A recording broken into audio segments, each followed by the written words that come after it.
Lorsque Jésus répète un avertissement dans les pages de la Bible, cela n'arrive jamais par hasard. Il ne gaspille pas ses paroles et n'insiste jamais sans raison. En Marc 9, 43, 48, Jésus mentionne 3 fois de suite le même avertissement, parlant d'un lieu où le feu ne s'éteint pas et où le ver ne meurt pas. Cette répétition révèle l'urgence, le soin et l'amour. Dieu ne cherche pas à effrayer, mais à réveiller les consciences. La foi chrétienne naît précisément de cet appel sérieux à la réflexion, car ignorer un avertissement répété par Jésus, c'est fermer les yeux sur une vérité spirituelle capable de définir l'éternité de l'âme. Lorsque nous observons les évangiles, nous constatons que Jésus n'adoucit pas ce sujet. Il en parle avec clarté, fermeté et responsabilité. En Matthieu 18, 8, il affirme qu'il vaut mieux entrer dans la vie avec des sacrifices que d'être jeté dans le feu éternel. Cela montre que le Fils de Dieu traite ce thème comme quelque chose de réel, concret et décisif. La Bible ne présente pas ces paroles comme de simples métaphores, mais comme des avertissements directs. La foi véritable ne fuit pas ces textes.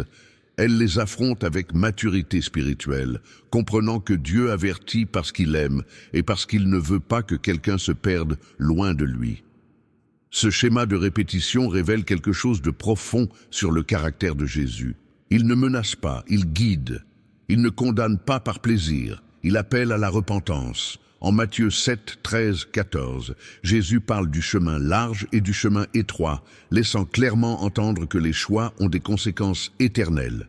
La Bible montre que l'avertissement précède le jugement et que l'exhortation vient avant l'opportunité de changer. C'est à ce moment que la foi commence à grandir, car celui qui écoute attentivement comprend que cet avertissement prépare le cœur à saisir quelque chose d'encore plus grand qui sera révélé par la suite.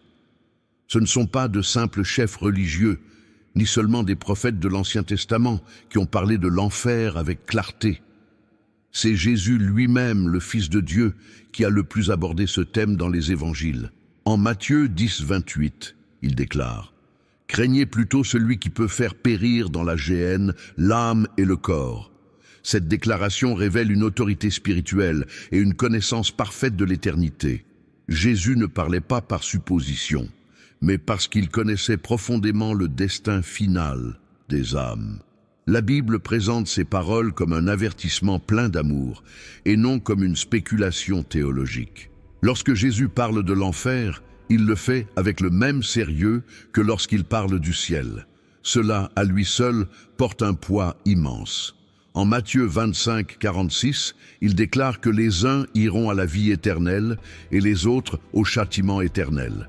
Le même adjectif « éternel » est utilisé pour les deux, montrant que Jésus voyait ces réalités avec la même durée et la même intensité.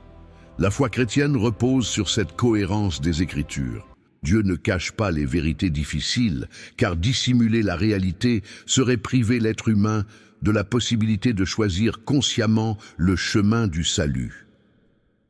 Jésus a également clairement affirmé que son enseignement ne venait pas d'une tradition humaine, mais de son origine divine. En Jean 3, 12, 13, il affirme qu'il parle de ce qu'il connaît, car il est venu du ciel. Cela change complètement la manière dont nous comprenons ces avertissements. Lorsque Jésus parle de l'enfer, il le fait comme quelqu'un qui connaît l'éternité de près. La Bible montre que cette connaissance n'était pas utilisée pour condamner, mais pour réveiller. Et plus on comprend cela, plus on perçoit qu'il existe une profondeur encore plus grande dans ce sujet, qui commence à se révéler à travers les descriptions mêmes qu'il a choisi d'utiliser. Jésus n'a jamais choisi des mots doux pour traiter d'une réalité aussi grave. Lorsqu'il parle de feu éternel, de ténèbres extérieures, de pleurs et de grincements de dents, il n'emploie pas une exagération rhétorique, mais un langage proportionnel à la gravité de la réalité spirituelle. En Marc 9, 48, Jésus déclare « Là où leur ver ne meurt pas et où le feu ne s'éteint pas ». La Bible consigne ces paroles sans filtre, car Dieu veut que la foi soit fondée sur la vérité et non sur des versions confortables de celle-ci. L'intensité des expressions révèle que la souffrance décrite n'est pas symbolique, mais consciente et continue. Les ténèbres mentionnées par Jésus ne parlent pas seulement de l'absence de lumière, mais d'une séparation totale de la présence de Dieu. En Matthieu 22, 13, il dit que le serviteur inutile est jeté dans les ténèbres extérieures, où il y a des pleurs et des grincements de dents.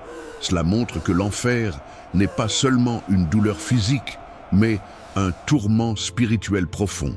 La Bible enseigne que la plus grande douleur de l'âme est d'être séparé de Dieu. C'est pourquoi Jésus utilise des images fortes, car aucun mot humain ne serait suffisant pour décrire pleinement la gravité de cet état éternel. Lorsque Jésus parle de châtiment éternel, comme en Matthieu 25, 41, il laisse clairement entendre qu'il ne s'agit pas de quelque chose de temporaire ou de correctif. Le terme éternel apparaît de manière directe et sans équivoque. La foi chrétienne n'adoucit pas cette vérité, parce que Jésus lui-même ne l'a pas adoucie. Dieu ne souhaite pas que quiconque arrive à cette destination, mais il n'en cache pas non plus les conséquences. Et plus on comprend le poids de ces paroles, plus on se rend compte que la durée de cet état change complètement la manière dont l'éternité doit être envisagée. Lorsque Jésus parle de l'enfer, il relie toujours cette réalité à l'éternité. Il ne s'agit pas de quelque chose de passager, ni d'une période qui prend fin avec le temps. En Matthieu 25, 46, Jésus affirme clairement que le châtiment est éternel, tout comme la vie promise aux justes. La Bible ne laisse aucune place à des interprétations qui atténueraient cette durée. Dieu agit dans la perspective de l'éternel et non du temporaire, et c'est précisément ce qui rend cet avertissement si sérieux. La foi mûrit lorsque le cœur comprend que les décisions prises dans le temps résonnent pour toujours. Le poids de l'éternité change complètement la manière dont on perçoit la vie, le péché et la grâce. Jésus n'a jamais traité l'enfer avec indifférence, car il savait qu'il n'y a pas de retour possible après la décision finale. En Marc 8, 36, il demande « Que sert-il à un homme de gagner le monde entier s'il perd son âme ?» Cette déclaration montre qu'aucun succès terrestre ne compense une perte éternelle. La Bible enseigne que Dieu offre le salut maintenant, car ensuite il n'y aura plus d'occasion de révision. La foi véritable naît lorsque cette conscience devient réelle. C'est pour cette raison que Jésus a tant insisté sur ce sujet. Ce n'était pas une insistance vaine, mais une miséricorde en action. Il avertissait parce qu'il savait que beaucoup vivent comme si le temps était infini, alors qu'en réalité, il est limité. Hébreux 9, 27 affirme qu'il est réservé aux hommes de mourir une seule fois, après quoi vient le jugement. La Bible présente cette séquence avec une clarté absolue. Lorsque l'éternité entre en jeu, tout prend un autre poids, et le cœur commence à percevoir que des vérités encore plus profondes sont révélées pas à pas. La Bible enseigne clairement que la mort du corps ne représente pas la fin de l'existence. En Matthieu 10, 28, Jésus affirme que le corps peut être tué, mais que l'âme continue de vivre. Cette vérité change complètement la manière dont on comprend la vie et l'éternité. Dieu n'a pas créé l'être humain uniquement comme matière, mais comme un être spirituel doté de conscience, de mémoire et d'identité. La foi chrétienne s'appuie sur cette révélation, car elle montre que la mort n'efface pas ce que la personne est, mais marque simplement une transition vers une autre réalité. Lorsque le corps retourne à la poussière, comme décrit en Ecclésiaste 12, 7, l'esprit retourne à Dieu qui l'a donné. Cela ne signifie pas l'annulation de la conscience, mais la continuité de l'existence. La Bible révèle que l'âme demeure active, capable de percevoir, de se souvenir et de reconnaître sa condition spirituelle. Jésus l'a clairement enseigné en parlant de la vie après la mort, montrant que le jugement ne se limite pas au physique.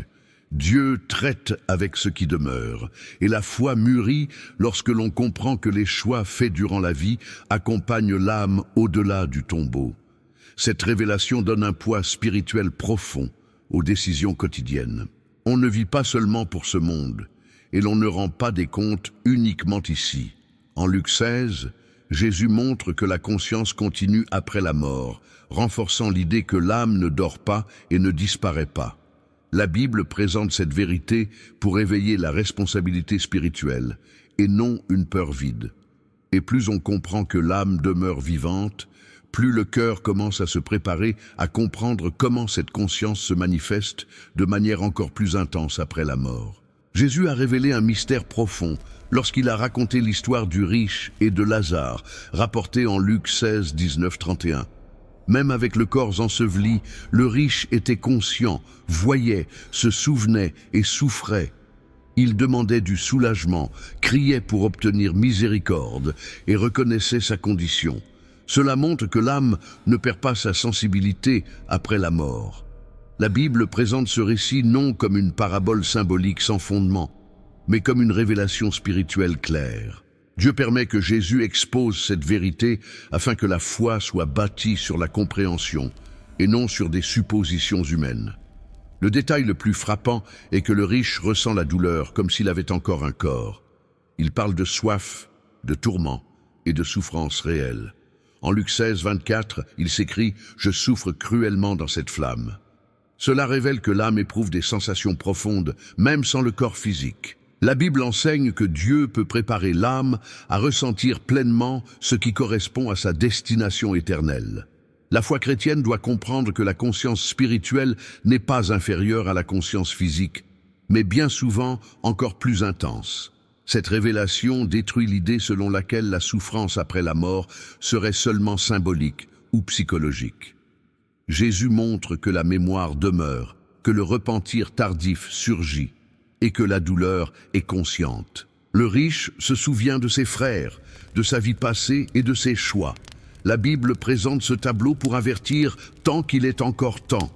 Dieu ne révèle pas cela pour effrayer, mais pour réveiller.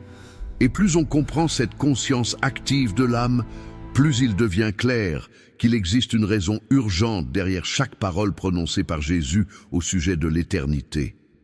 Chaque avertissement donné par Jésus au sujet de l'enfer porte un objectif rédempteur. Il n'a jamais parlé de ces vérités pour condamner par avance, mais pour offrir une issue réelle. En Jean 3, 16, 17, la Bible affirme que Dieu a envoyé son Fils non pour condamner le monde, mais pour que le monde soit sauvé par lui. La foi chrétienne naît précisément à cet endroit. L'avertissement existe parce qu'il y a encore du temps pour choisir. Jésus ne cache pas la conséquence, mais il montre le chemin de la vie, indiquant que la décision doit être consciente et personnelle. Le sacrifice de Jésus sur la croix montre clairement que l'enfer n'a pas été préparé pour l'être humain, mais pour le diable et ses anges, comme il l'affirme lui-même en Matthieu 25, 41. Dieu offre le salut parce qu'il ne prend pas plaisir à la mort du méchant, comme l'indique Ézéchiel 33, 11. La Bible révèle un Dieu juste, mais aussi profondément miséricordieux. La foi n'ignore pas le jugement, mais s'appuie sur la grâce disponible maintenant. Chaque parole d'avertissement est en réalité une invitation à revenir, à s'aligner et à choisir la vie. C'est pourquoi l'appel de Jésus est toujours urgent. En Luc 13, 3, il affirme que s'il n'y a pas de repentance, la destinée sera la même. Ce n'est pas une menace, c'est une réalité spirituelle. La Bible montre que le temps de la décision est maintenant, tant que le cœur peut encore répondre.